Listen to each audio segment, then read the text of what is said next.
Kita bersyukur kita boleh berada kembali di rumah Tuhan bersama, boleh memuji, memuliakan dan mengagungkan nama Tuhan. Dalam bulan ini gereja kita menyampaikan tema khotbah tentang kemenangan dalam Kristus. Dan hari ini juga saya akan menyampaikan tentang kemenangan dalam Kristus dengan tema menang atas pencobaan. Saudara-saudaraku yang kekasih di dalam Tuhan, mari kita mendasari kebenaran firman Tuhan kita malam hari ini. Kemenangan dalam Kristus, menang dalam pencobaan atas pencobaan. Di dalam Markus pasal yang pertama ayat yang ke-12 sampai dengan ayat yang ke-13. Markus pasal pertama ayat 12 sampai dengan ayat 13. Lembaga Alkitab Indonesia memberikan perikop di sana pencobaan di padang gurun. Inilah yang menjadi dasar perenungan kita malam hari ini, dan lewat kebenaran firman Tuhan ini kita akan mendapatkan beberapa hal yang menjadi pelajaran rohani bagi kita. Pencobaan di padang gurun, Markus pasal 1 ayat 12 sampai 13. Bapak Ibu sekalian, rekan-rekan sekalian boleh memperhatikan Alkitab Bapak Ibu sekalian, saya membaca dengan perlahan-lahan. Ayat 12. Segera sesudah itu roh memimpin Yesus ke padang gurun. Di padang gurun itu ia tinggal 40 hari lamanya, dicobai oleh iblis. Ia berada di sana di antara binatang-binatang liar dan malaikat-malaikat melayani dia. Demikian jauh pembacaan firman Tuhan. Berbahagia kita yang tidak hanya membaca, kita simpan dalam hati firman Tuhan itu, lalu kita lakukan dalam hidup kita sehari-hari. Mengawali khotbah ini saya ingin menyampaikan cerita tentang seseorang yang ada dalam foto di belakang ini. Nama orang ini adalah Elena Pagliarini. Dia adalah perawat yang ada di Italia. Foto ini menjadi foto yang viral ketika virus SARS-CoV-2 atau yang kita kenal dengan virus corona itu menyerang. Dan salah satu yang sangat terdampak luar biasa adalah negara Italia. Lalu foto Elena Pagliarini ini waktu dia tertidur berada menelungkupkan tangannya, lalu kemudian dia tertidur di atas di depan komputer. Lalu foto ini menjadi foto yang viral dan kemudian mendapat dukungan yang luar biasa dari warga Italia. Warga Italia begitu mendukung para perawat, orang-orang, para medis yang berada di garis depan untuk memerangi virus corona. Saudara-saudaraku yang kekasih, waktu Elena Pagliarini melihat fotonya, dia malu dan kecewa. Dan kemudian saudaraku yang kekasih, Elena Pagliarini ini membuat sebuah kata-kata yang menarik yang akan menjadi tarikan kata-katanya ini yang kemudian yang akan saya tarik mencobai memaknai secara rohani saudara. Saudara, menarik apa yang dikatakan oleh Elena Pagliarini setelah fotonya viral. Dia mengatakan begini saudara. Secara fisik saya sebenarnya tidak begitu lelah. Bahkan saya siap untuk bekerja 24 jam bila diperlukan. Tetapi saya tidak bisa sembunyikan fakta bahwa saya tengah gelisah sebab saya melawan musuh yang tidak kelihatan. Musuh yang tidak kelihatan adalah musuh yang paling berbahaya karena tidak kelihatan secara jasmani. Nah saudaraku yang kekasih di dalam Tuhan, pernyataan Elena Pagliarini ini saudara, kalau kita tarik secara rohani, ini menunjukkan bahwa pencobaan yang iblis lakukan, iblis itu tidak kelihatan saudara. Pencobaan yang iblis kerjakan, yang secara tidak kelihatan dia bekerja saudara, itu seringkali membuat saya dan saudara sadar atau tidak, kita bisa jatuh dalam dosa. Nah saudaraku yang kekasih, ada seorang hamba Tuhan namanya Pendeta Paul Gunadi. Dia seorang hamba Tuhan dan dia adalah seorang hamba Tuhan kalau Bisa dibilang dia adalah pakar konseling, saudara. Dia banyak mengkonseling orang. Dia juga dosen teologi di STT Saat Malang. Dia berkata begini, saudara, tentang definisi apa itu pencobaan. Dia bilang begini, pencobaan adalah situasi yang menghadang langkah hidup kita dan menghadapkan kita pada pilihan untuk berdosa. Dengan kata lain, menurut dia, pencobaan adalah sebuah situasi dan kondisi di mana kita berada. Dan kondisi itu memperhadapkan kita pada pilihan ikut Tuhan atau tidak ikut Tuhan. Menghormati kehendak Tuhan atau tidak menghormati kehendak Tuhan. Lalu Paul Gunadi berkata lebih lanjut, dia bilang pencobaan dalam arti yang luas itu tidak harus berupa sebuah pukulan dalam hidup yang berat, tak tertahankan. Tidak juga hanya sebuah godaan yang begitu dahsyat. Pencobaan itu bisa datang dalam bentuk yang tidak kentara, yang tidak kelihatan, namun dalam ketidakkentaraan itu terdapat sebuah panggilan untuk berdosa atau tidak mentaati Tuhan. Dan disinilah kita harus mengambil keputusan kita, taat kepada Tuhan atau kita tidak mentaati Tuhan. Saudara, pencobaan iblis itu adalah pencobaan yang bersifat menjatuhkan. Ini yang dialami oleh Tuhan Yesus. Lalu pertanyaannya, saudara, apakah Yesus bisa berdosa atau Yesus tidak bisa berdosa? Saudaraku yang kekasih, lalu orang mencoba mengaitkan, mengatakan, wah kalau Yesus dicoba berarti Yesus bisa berbuat dosa. Saudara, pencobaan Yesus yang kita baca dalam Markus pasal 1 ayat 12 sampai dengan ayat yang ke-13 ini. Lalu nanti saudara lihat ayat paralelnya di Matius pasal 4 dan Lukas pasal 4 dalam materi yang sama, pencobaan di padang gurun. Saudaraku yang kekasih, pencobaan itu ingin mau menunjukkan kepada pembacanya bahwa Yesus inilah benar-benar Mesias. Dia bukan dicobai karena dia bisa berdosa atau tidak bisa berdosa, tetapi dia dicobai di sini dalam kapasitasnya dia itu benar-benar Mesias. Saudaraku yang kekasih di dalam Tuhan Yesus Kristus, apa yang dapat kita temukan dari pembacaan kita dari Markus pasal 1 ayat 12 dan 13 ini? Pada dasarnya firman Tuhan yang kita sudah baca tadi ingin mau menyampaikan kepada kita bahwa Yesus anak Allah telah dicobai oleh iblis namun ia menang. Kemenangan Tuhan Yesus Kristus ini bisa menjadi prinsip yang saya dan saudara bisa pegang, menjadi prinsip bagi kita semua yang hadir pada malam hari ini, yang beribadah di tempat ini, menjadi prinsip bagaimana saya dan saudara bisa hidup berkemenangan atas pencobaan. Setiap hari kita diperhadapkan dengan pencobaan, saudara. Kita tidak pernah tidak diperhadapkan dalam pencobaan. Setiap hari, setiap waktu kita dihadapkan dalam pencobaan. Tetapi saudaraku yang kekasih, berdasarkan teks yang kita baca ini, kita menemukan di sana ada pelajaran-pelajaran rohani yang bisa kita dapatkan. Dan pelajaran ini bagi saya dan saudara bisa menjadi bagian bagi kita untuk saya dan saudara bisa menang menghadapi pencobaan, menang di dalam Kristus. 3 hal ini yang ingin saya bagikan, ada 3 hal yang ingin saya bagikan. Prinsip rohani bagaimana saya dan saudara bisa menang dalam menghadapi pencobaan berdasarkan teks yang kita baca dari Markus pasal 1 ayat 12 sampai dengan ayat yang ke-13. Pelajaran pertama yang bisa kita temukan dari pembacaan kita ini, yang kita bisa dapatkan, bahwa saya dan saudara bisa menang, bisa tetap kuat menang dalam kehidupan ini, dalam menghadapi pencobaan ini. Yang pertama kita bisa melihat di sana bahwa hidup berkenan kepada Allah, hidup percaya kepada Yesus Kristus, hidup menjadi orang percaya bukan berarti bahwa tanpa percobaan.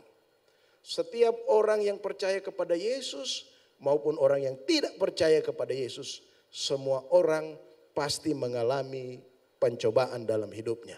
Dan ini harus menjadi pemahaman penting bagi saya dan saudara. Saudaraku yang kekasih di dalam Tuhan Yesus Kristus, melalui pencobaan Tuhan Yesus Kristus ini kita belajar bahwa pencobaan itu bisa terjadi pada siapa saja. Termasuk kepada saya dan saudara sebagai orang yang percaya kepada Dia. Termasuk kepada saya dan saudara yang mungkin kita berkata, saya hidup benar, saya hidup kudus, saya hidup suci di hadapan Tuhan. Saudara, saya dan saudara ini tidak kebal terhadap pencobaan. Meskipun kita sungguh-sungguh percaya kepada Yesus Kristus. Di dalam perikop yang kita baca Markus pasal 1 ayat 12 dan ayat 13, ini adalah peristiwa Yesus dicobai di padang gurun. Tapi peristiwa ini muncul juga sebelumnya, ada peristiwa sebelumnya. Kalau kita baca di atasnya, maka kita menemukan peristiwa di mana Yesus dibaptis oleh Yohanes. Lalu dalam peristiwa itu, saudaraku yang kekasih, waktu Yesus setelah dibaptis, dia keluar dari air, ayat 11 berkata demikian.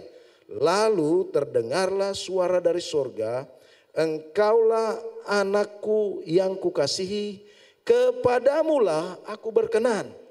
Saudaraku yang kekasih di dalam Tuhan, dikatakan anakku yang kukasihi, kepadamulah aku berkenan. Yesus adalah satu-satunya pribadi yang berkenan secara sempurna di hadapan Bapa. Lalu setelah pernyataan itu, kemudian firman Tuhan berkata, segera sesudah itu Yesus dipimpin oleh Roh Kudus masuk dalam pencobaan di padang gurun. Saudara-saudaraku yang kekasih, dalam catatan yang kita baca di sana kita menemukan pencobaan yang terjadi pada Yesus adalah pencobaan yang sangat berat. Hal ini terlihat dari keterangan bahwa Yesus dicobai di padang gurun. Di padang gurun itu tempat di mana hal-hal yang sukar, sulit bisa terjadi di sana.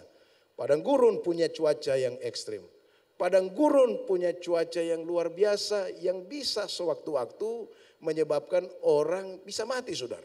Saudaraku yang kekasih, dalam cuaca, dalam kondisi ekstrim padang gurun itu, Yesus dicobai di sana. Firman Tuhan juga menjelaskan kepada kita bahwa Yesus waktu dicobai, dia selesai berpuasa di padang gurun. Lalu ada ayat bilang di sana juga terdapat banyak binatang liar. Yesus dibawa oleh Roh Kudus untuk dicobai. Sebenarnya Yesus itu bukan dicobai, tetapi diuji untuk membuktikan kemesiasannya. Nah, saudaraku yang kekasih di dalam Tuhan, pencobaan kalau kita lihat menurut Alkitab dalam perjanjian baru itu menggunakan kata peirasmos atau peirazo. Dalam bahasa Inggrisnya temptation itu diartikan sebagai sebuah godaan untuk berbuat dosa, tetapi di bagian lain juga dimaknai sebagai sebuah ujian. Saudara, ketika muncul kata pencobaan, kita harus memaknainya dalam dua hal, saudara. Makna yang pertama, godaan yang dihadapkan kepada saya dan saudara oleh iblis untuk membuat itu seseorang itu bisa jatuh dalam dosa. Jadi itu pencobaan, saudara, yang dikerjakan oleh iblis, yang dihadapkan oleh iblis untuk supaya orang itu jatuh dalam dosa. Tetapi bisa juga dimaknai pencobaan itu sebagai ujian yang diperhadapkan oleh Tuhan untuk apa? Untuk membuktikan kualitas iman saya dan saudara. Saudara, pencobaan Yesus tidak dimaknai sebagai Yesus digoda untuk berbuat dosa, melainkan sebagai kisah pembuktian bahwa Yesus benar-benar adalah Mesias. Saudara, sekali lagi kita harus memahami bahwa pencobaan itu dihadapi oleh semua orang, termasuk orang yang percaya dan orang yang tidak percaya. Sebagai orang yang percaya kita harus paham, banyak orang kan begini, saudara. Waktu dia sudah ikut Tuhan sungguh-sungguh, waktu dia sudah setia kepada Tuhan, lalu ada pencobaan dalam hidupnya. Lalu dia seolah-olah tidak mampu terhadap pencobaan itu.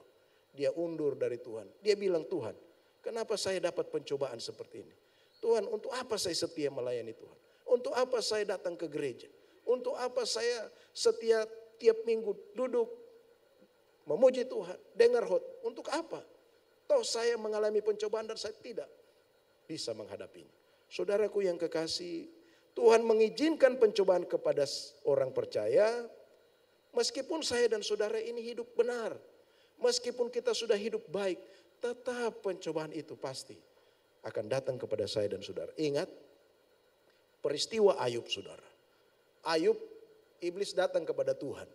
Dia bilang sama Tuhan, Tuhan, hamba Ayub itu luar biasa. Dia orang yang saleh. Mungkin kalau engkau tidak memagari dia, maka dia bisa menghujat engkau. Lalu dia minta izin sama Tuhan. Dan iblis pun memberikan pencobaan. Bertubi-tubi pencobaan diberikan kepada Ayub.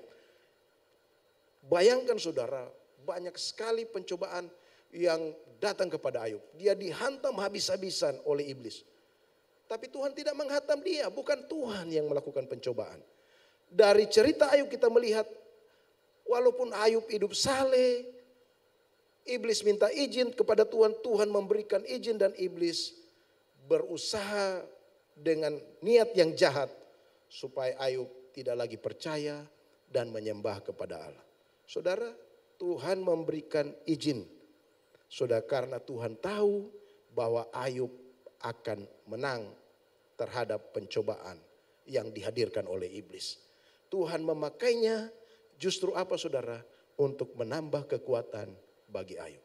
Saudara, hidup saya dan saudara, hidup kita sebagai orang yang percaya kepada Tuhan Yesus Kristus. Ingat, tidak berarti tanpa pencobaan. Tetapi ingat juga bahwa pencobaan itu bukan dari Tuhan. Pencobaan itu datangnya dari iblis yang ingin menjatuhkan kita.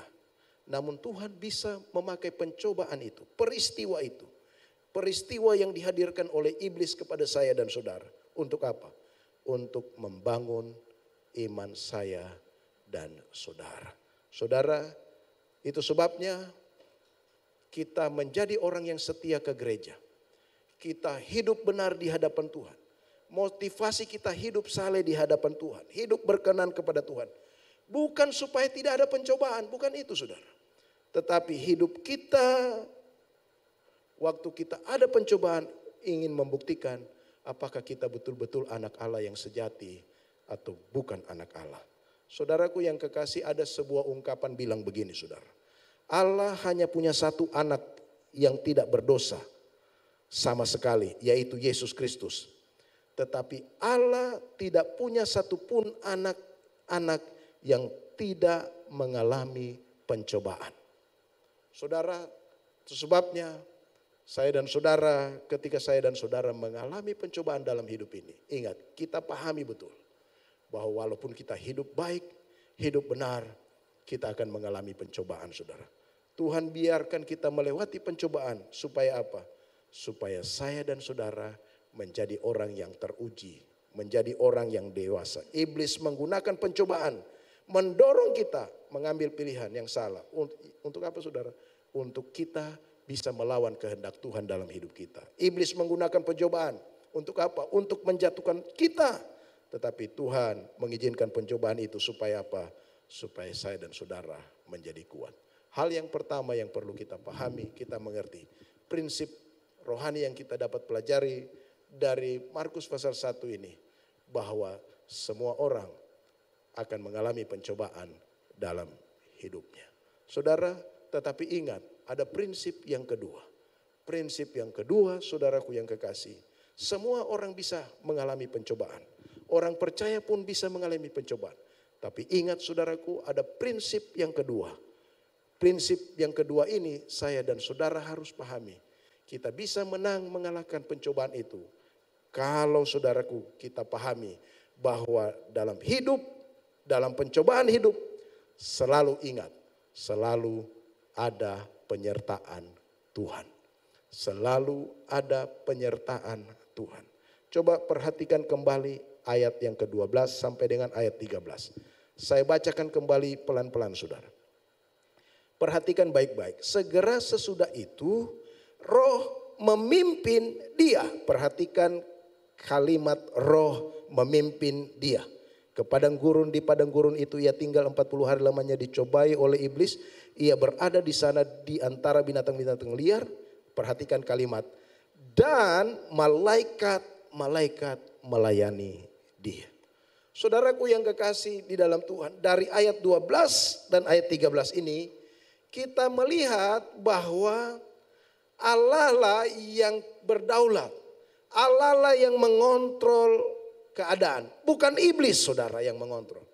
Kita bisa melihat di sana bahwa penyertaan Allah itu nyata melalui pimpinan Roh Kudus. Saudara, dibilang di sana, segera sesudah itu Roh memimpin Yesus, saudara. Saudara, melalui Roh Kudus yang memimpin Yesus, dan kemudian dikatakan malaikat-malaikatnya melayani dia. Ini menunjukkan bahwa selalu ada penyertaan Tuhan manakala saya dan saudara mengalami pencobaan. Seperti Tuhan Yesus, di dalam pencobaan iblis ada penyertaan Allah. Yang pasti juga bahwa saya dan saudara ada penyertaan Tuhan manakala kita mengalami pencobaan. Mengapa saudara? Karena saya dan saudara adalah anak-anak Allah. Dan kalau kita mengalami pencobaan, maka dari sudut pandang Tuhan saudara, pencobaan itu sekali lagi adalah ujian supaya saya dan saudara bisa menjadi dewasa, kita bisa menjadi orang yang naik kelas dalam kehidupan ini, saudara. Saya percaya bahwa setiap guru, setiap dosen ketika dia mengajar, dia menginginkan muridnya, dia sangat menginginkan mahasiswanya memahami apa yang diajarkan. Lalu bagaimana guru dan dosen itu bisa mengetahui sejauh mana dia bisa menguasai pelajaran? Ya, yang dilakukan oleh guru dan dosen adalah menguji murid dan mahasiswanya supaya bisa mengerti dan memahaminya. Saudaraku yang kekasih, tapi seringkali ada anggapan-anggapan yang salah dalam kehidupan saya dan saudara sebagai orang Kristen manakala kita menghadapi pencobaan. Seringkali ada anggapan-anggapan keliru yang muncul dalam kehidupan kita. Ada anggapan yang sering muncul yaitu bahwa kita bilang, Tuhan itu kalau kita kena pencobaan, Tuhan itu kenapa dia berdiam diri?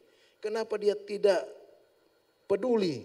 Kenapa dia membiarkan kita sendirian melewati pencobaan itu? Lalu dia tidak memberikan pertolongan. Sehingga seringkali muncul sikap bahwa Tuhan itu kurang mengasihi kita. Kalau Tuhan mengasihi kita, kenapa Tuhan itu tidak menghadang pencobaan datang kepada kita? Itu seringkali anggapan keliru kita, saudara. Lalu ada anggapan keliru lain yang sering muncul dalam kehidupan kita sebagai orang Kristen. Kita bilang Tuhan itu baik, Tuhan itu mengasihi kita. Manakala kita dicobai dia berusaha menolong kita. Tetapi tidak mampu sepenuhnya membebaskan kita dari pencobaan. Ini juga seringkali menjadi anggapan kita. Tuhan itu kurang berkuasa. Karena kalau dia berkuasa, dia hebat, maka pencobaan itu pasti tidak ada dalam hidup kita.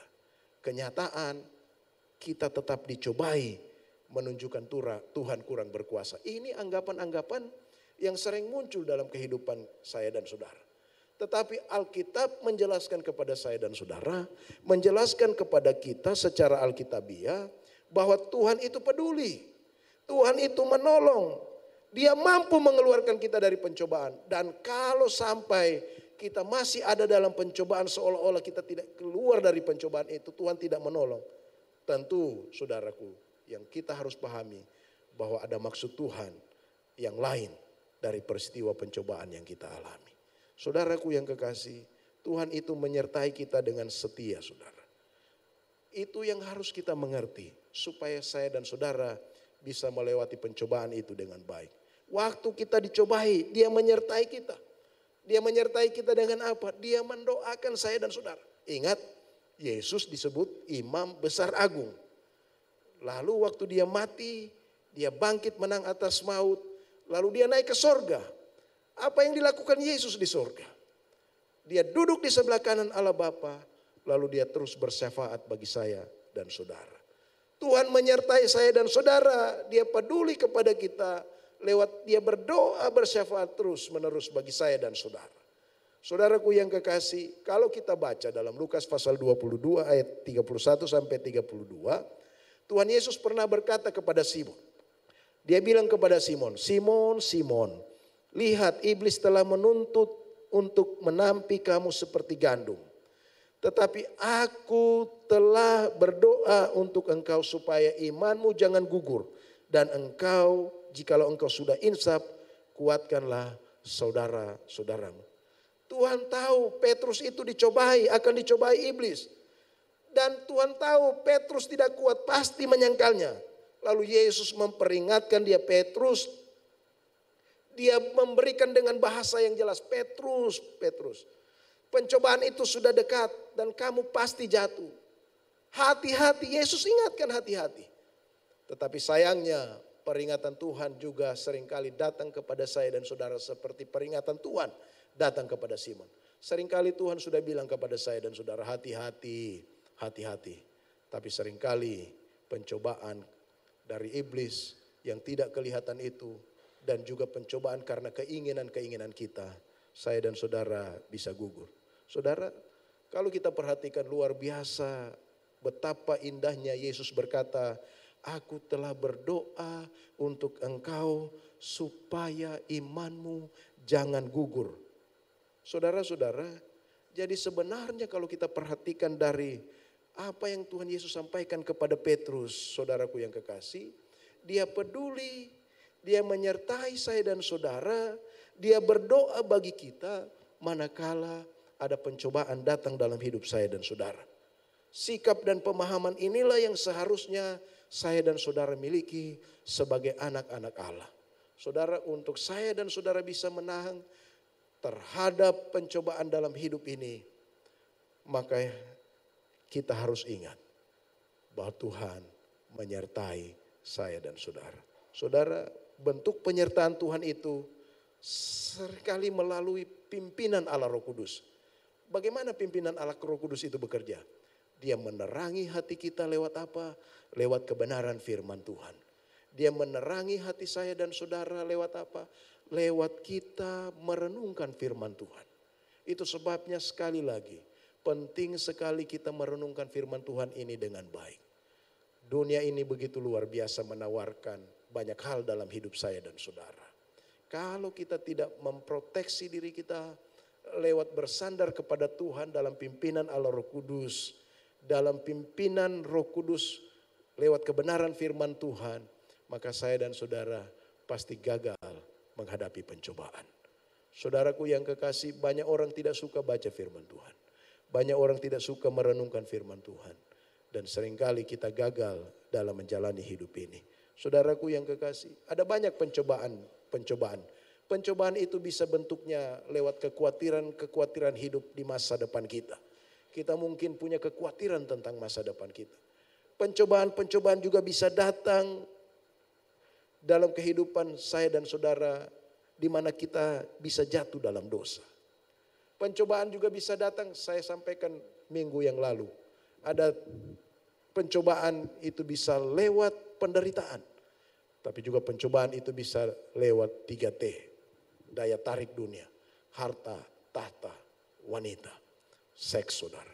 Saudaraku yang kekasih, itu pencobaan-pencobaan yang bisa membuat saya dan saudara jatuh. Lalu sekarang juga begitu banyak pengajaran-pengajaran liar di luar sana. Yang bisa saya dan saudara akses setiap hari, setiap waktu. Dan itu bisa melemahkan iman saya dan saudara. Kalau saudara tidak belajar merenungkan kebenaran firman Tuhan. Dan tidak bersandar dalam pimpinan Allah Roh Kudus. Saudaraku yang kekasih di dalam Tuhan Yesus Kristus. 1 Korintus pasal 10 ayat 13 berkata begini. Pencobaan-pencobaan yang kamu alami ialah pencobaan-pencobaan biasa yang tidak melebihi kekuatan manusia. Sebab Allah setia dan karena itu ia tidak membiarkan kamu dicobai melampaui kekuatanmu. Saudaraku yang kekasih, Allah kita adalah Allah yang setia. Dia menyertai saya dan saudara lewat memimpin kita, memberikan Roh Kudusnya bagi saya dan saudara. Beberapa waktu ke depan kita akan memperingati hari Pentakosta. Hari di mana Roh Kudus dicurahkan bagi saya dan saudara. Kita harus memahami pimpinan Allah Roh Kudus dalam hidup saya penting. Tetapi juga kita harus mengingat pimpinan Allah Roh Kudus lewat kita merenungkan, bersandar, belajar pada kebenaran firman Tuhan. Saudaraku yang kekasih dalam Tuhan, itu hal yang kedua. Bagaimana saya dan saudara memahami prinsip, bagaimana kita bisa menang terhadap pencobaan dalam hidup ini. Yang ketiga dan yang terakhir. Saya dan saudara bisa menang dalam pencobaan ini. Yang ketiga Ingat selalu bahwa dalam Yesus ada kemenangan atas pencobaan hidup. Kemenangan di dalam Kristus. Ingat, dalam Yesus ada kemenangan atas pencobaan hidup. Saudara-saudaraku yang kekasih di dalam Tuhan, Tuhan memberikan kemenangan bagi kita dalam menghadapi pencobaan ini, saudara. Ada jaminan kemenangan Tuhan sediakan bagi saya dan saudara. Jaminan kemenangan. Dalam Markus pasal 1 ayat 12 sampai dengan ayat 13 ini, memang tidak disebutkan secara eksplisit, secara nyata, kemenangan Yesus atas pencobaan iblis itu. Tetapi kalau kita melihat dalam ayat paralel dalam Matius pasal 4, dalam Lukas pasal 4, kita menemukan di sana secara nyata disebutkan bahwa Yesus itu menang terhadap pencobaan iblis itu. Di Markus juga sebenarnya secara implisit disampaikan bahwa Yesus itu menang. Karena pada bagian terakhir disebutkan malaikat-malaikat melayani dia. Saudara-saudara, malaikat-malaikat melayani dia, melayani Yesus. Setelah apa, saudara? Setelah Tuhan Yesus menang. Para penafsir, saudara, menghubungkan kemenangan Tuhan Yesus atas pencobaan iblis ini dihubungkan pada dua hal, sedikitnya dua hal. Ini sangat menarik, saudaraku yang kekasih. Kenapa menarik? Pertama, pencobaan Yesus ini dihubungkan dengan Yesus karena Yesus disebutkan adalah Adam yang kedua. Adam yang pertama di dalam pencobaan di Kejadian pasal yang ketiga itu jatuh dalam dosa, gagal. Tetapi Adam yang kedua, nanti saudara baca dalam 1 Korintus pasal 15, mulai ayat 45 ke atas dan 45 ke bawah, disebutkan di sana bahwa Yesus menang terhadap pencobaan itu. Itu hal yang pertama menurut para penafsir dikaitkan dengan pencobaan Yesus menang. Saudara, hal yang kedua penafsir menghubungkannya dengan bahwa Yesus ini adalah anak Allah, hakikat. Anak Allah yang sejati. Ingat, ada anak Allah pilihan. Anak Allah pilihan itu adalah orang Israel. Waktu orang Israel keluar dari Mesir, saudaraku yang kekasih, mereka disebutkan sebagai anak-anak Allah. Tetapi ingat bahwa orang Israel, anak Allah pilihan itu gagal dalam hidup mereka. Gagal dan mereka seringkali jatuh. Saudaraku yang kekasih, peristiwa pencobaan Yesus ini hampir mirip dengan perjalanan hidup orang Israel. Saudara, Yesus sebelum dia mengalami pencobaan, dia kan dibaptis. Orang Israel waktu keluar dari tanah Mesir, mereka masuk ke Laut Teberau. Lalu waktu mereka keluar dari Laut Teberau, mereka berada di padang gurun selama 40 tahun.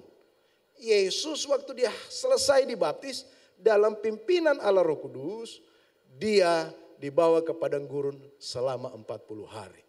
Jadi ini merupakan gambaran bahwa Yesus adalah anak Allah yang sejati. Orang Israel anak Allah pilihan, tetapi seringkali mereka gagal, terus gagal. Dan pada akhirnya orang Israel ini, saudaraku yang kekasih, mengalami pembuangan. Mereka dibuang ke Babel, dibuang ke Asur, saudara. Tapi Yesus adalah anak Allah sejati. Saudaraku yang kekasih, Yesus sebagai anak Allah berhasil menang. Dan luar biasa ya, kemenangan Yesus atas pencobaan ini sebenarnya menjadi kemenangan saya dan saudara. Kemenangan kita. Kenapa saudara?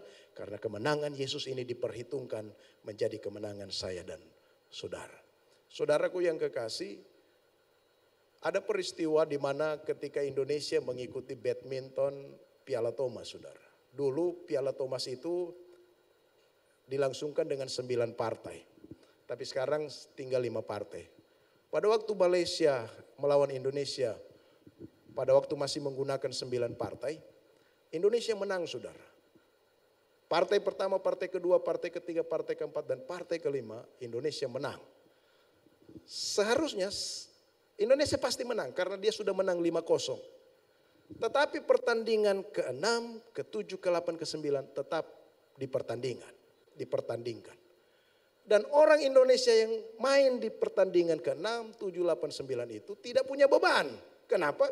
Karena Indonesia sudah pasti meraih kemenangan. Nah, seperti inilah yang dilakukan Yesus. Yesus sudah memenangkan saya dan saudara. Saudara dimenangkan oleh Yesus. Dia menang atas pencobaan itu. Dia menang atas kematian, atas dosa. Saya dan saudara diperhitungkan oleh kemenangan Yesus Kristus itu. Saudaraku, yang itu sebabnya ketika saya dan saudara di tengah-tengah pencobaan yang kita hadapi ini. Waktu saya dan saudara percaya Tuhan Yesus. Sebenarnya saya dan saudara waktu mengalami pencobaan hidup. Ingat bahwa Kristus sudah menang. Dan saya dan saudara pasti mengalami kemenangan. Saudara, bahkan saudara, waktu kita jatuh pun kita tetap menang. Karena kemenangan kita sudah dijamin oleh Kristus. Tetapi tidak berarti membuat kita sengaja untuk jatuh dan sengaja jatuh. Tidak, saudara. Tetapi justru kita dalam pencobaan itu kita yakin bahwa kita sudah dijamin kemenangan. Sehingga kita hidup berkemenangan. Itu sebabnya firman Tuhan bilang, kita ini lebih daripada pemenang. Kenapa? Karena kemenangan sudah dimenangkan oleh Yesus bagi saya dan saudara. Saudaraku yang kekasih di dalam Tuhan.